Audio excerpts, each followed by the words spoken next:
struggle faced by the youth of the nation, commemorating the 58th anniversary of the June 16 and Soweto uprising, we are reminded of the challenges young people still face today. The fight for quality education, economic opportunities, and social justice continues.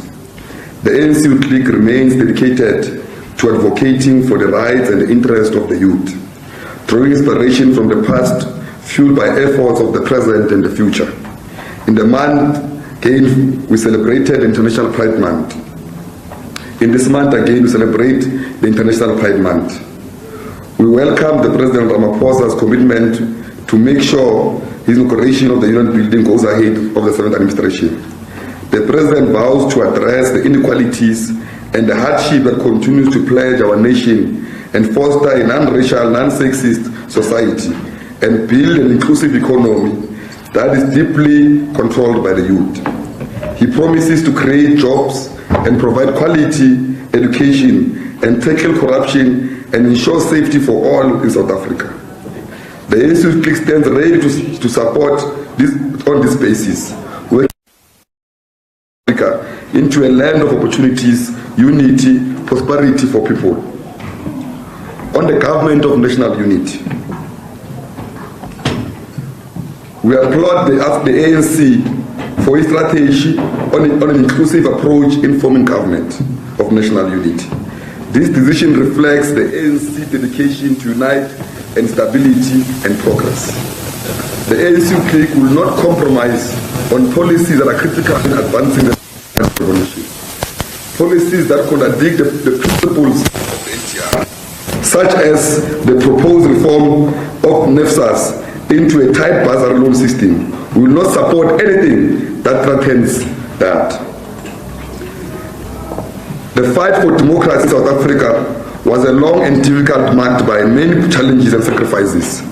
We will not allow any regression or the implementation of policies that undermine the hard-won gains of democracy. While we are prepared to work with all parties, including some like the DA, our commitment is to progressive policies remain unchanged.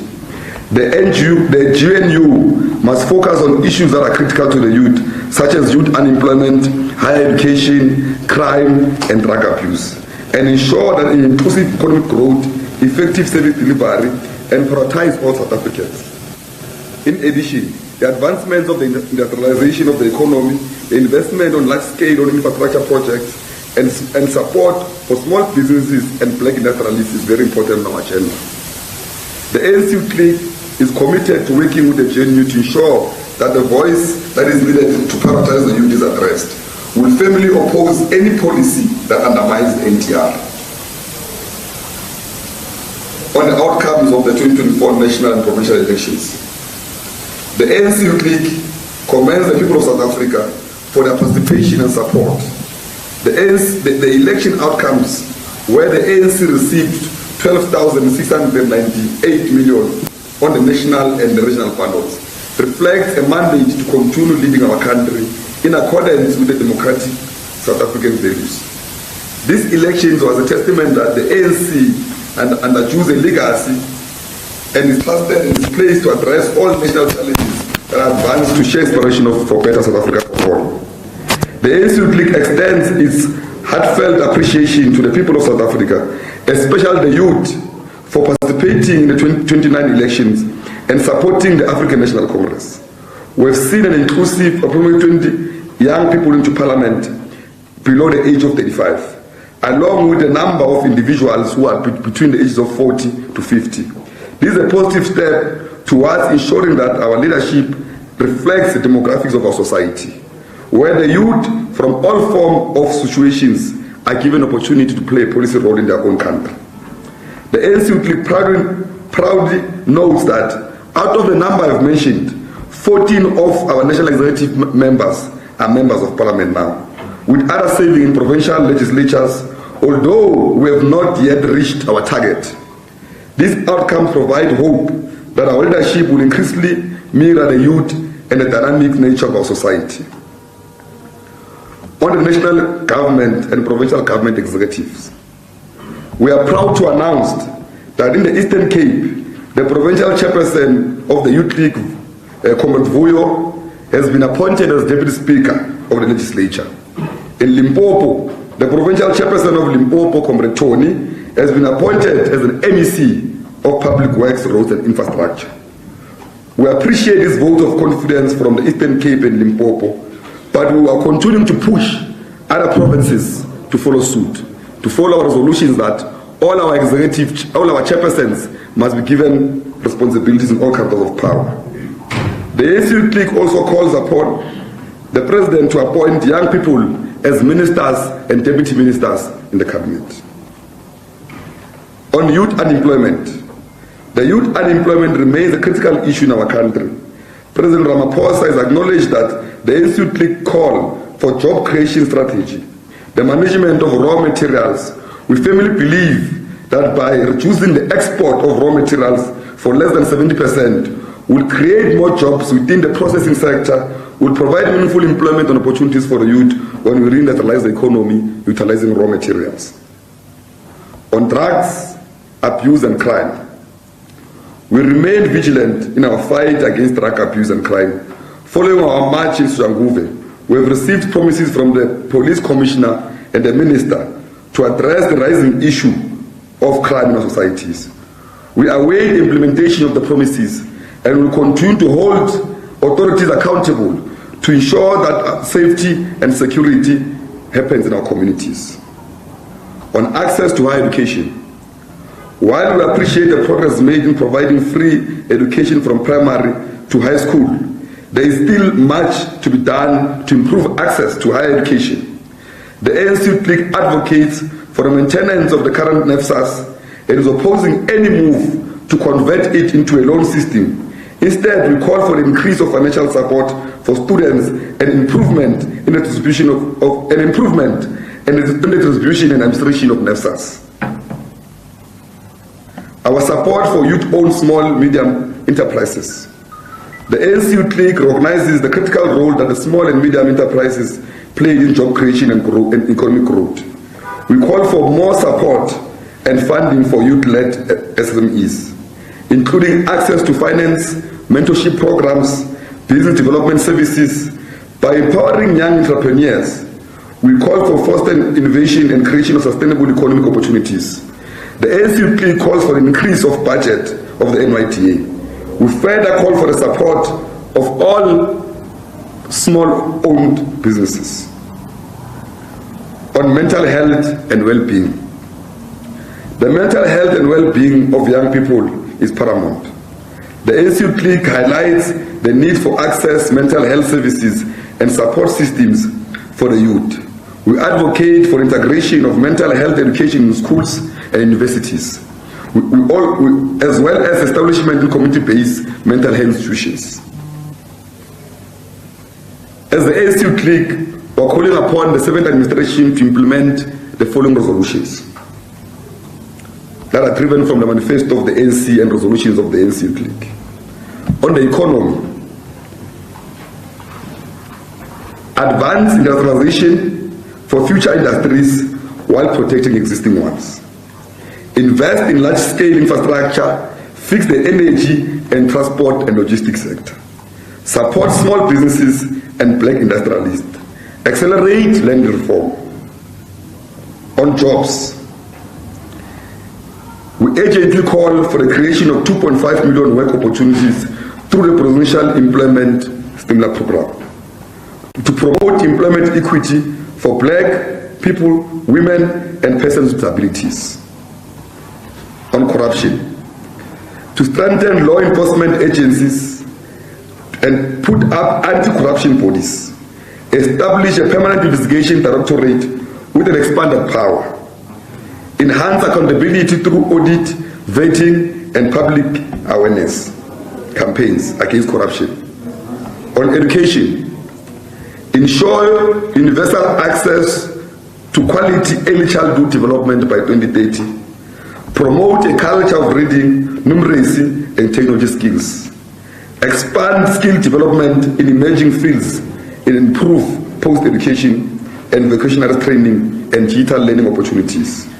On crime, implement the integrated violence crime prevention strategy, modernize policing with more frontline officers and strengthen community policing forums, combat cyber crimes, trafficking, and organized crime, specialized units, and data-driven strategies. In conclusion, the ANC Youth League remains committed to advocating for the rights and interests of the youth, to ensure that the voice are heard, to make sure that we hold those who deployed accountable, and to continue to be the voice of the voiceless. Thank you.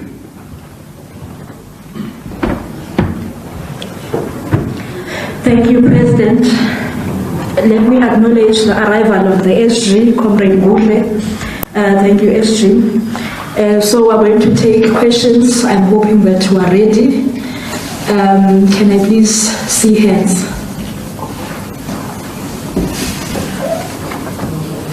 Okay, so let's take these 4 hands first, and then we'll move on to the next one. So you'll be number 1, number 2, number 3, and number 4. Then we'll take another round. Roving mic.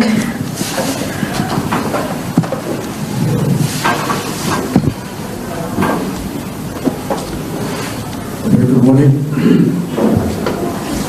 Very good morning. Brilliant Treaty Jones, DNCA. Firstly, just want to get the reaction from President of the ANC Youth League, Colin Malachi. We now know that newly sworn in DA Member of Parliament, Ronaldo Ho, has been suspended in immediate effect from the party, pending some racial rants and videos circulating on social media.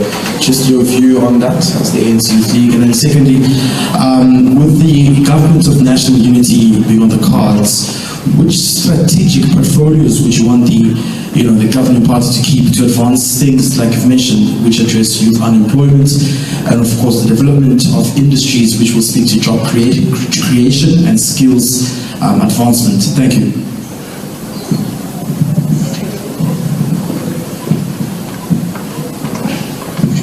Thank you very much. My name is Lona from the Mail and Guardian. Firstly, I just want to hear from you, President, that considering that the DA has made it firm that pretty much there is one person that they wouldn't want to necessarily work with, are you, as the Youth League, saying that your Deputy President should be the Deputy President of the country? The second one, I mean, you've always advocated for left parties in a way. Is the Youth League comfortable in working with the Democratic Alliance? And then, what do you make of it? Do you feel that it was something that was forced on you? You think maybe there are other parties that would have been better to work with than the DA? And thirdly, where do you stand with working with them, especially as you have been one of those people who are advocating not to work with them? You said that in Swan as well, so how is that going to go in national? Thank you very much. From Newsroom Africa. Some of my questions have been answered, so I'll move on to others. There's been a debate between decision-making powers in the government of national unity between the ANC and the Democratic Alliance. I think the chief was on Newsroom Africa this morning and clarified that the ANC is the principal leader of the GNU. But my question is, how should decision be made moving forward? And the GNU, when there's a deadlock, we've heard leaders debating about that, but as the ANC League, how far should the ANC go in consulting, but also taking into consideration the views of the other parties, but also on the issue of the performance of the ANC in this current elections? What is it that you think as Youth League the ANC could have done better in order to ensure that at least it sustains its 50+1 majority? And do you think to some extent there's failure as far as the structures of the ANC, including Youth League, the ANC Women's League, and Veterans League, in terms of ensuring that the ANC does better than the previous elections, in terms of instead of doing worse than the other elections you've seen the ANC working well? Thank you.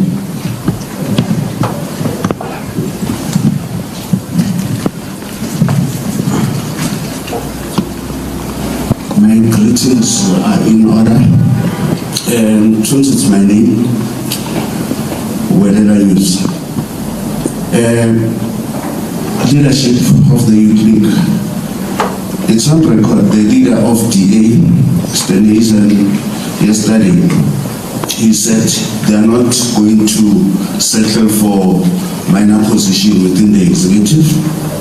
And it's also on record that the president of the Youth League, before the elections, they said they don't want the useless position within the executive. You even make an example, the department that was led by the former minister Nkosazana Dlamini Zuma.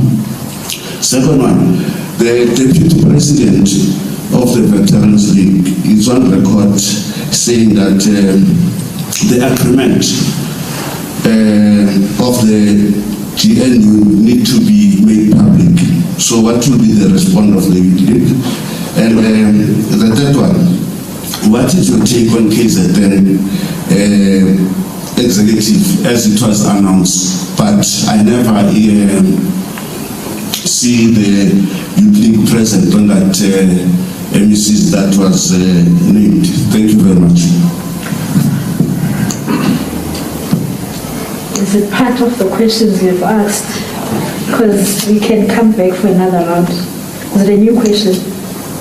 Yes, I just want to get something. If you are adding to your existing question, you can go ahead. Please give him the mic. We are done, right? No, I'm done for now. Okay. Just give him to add.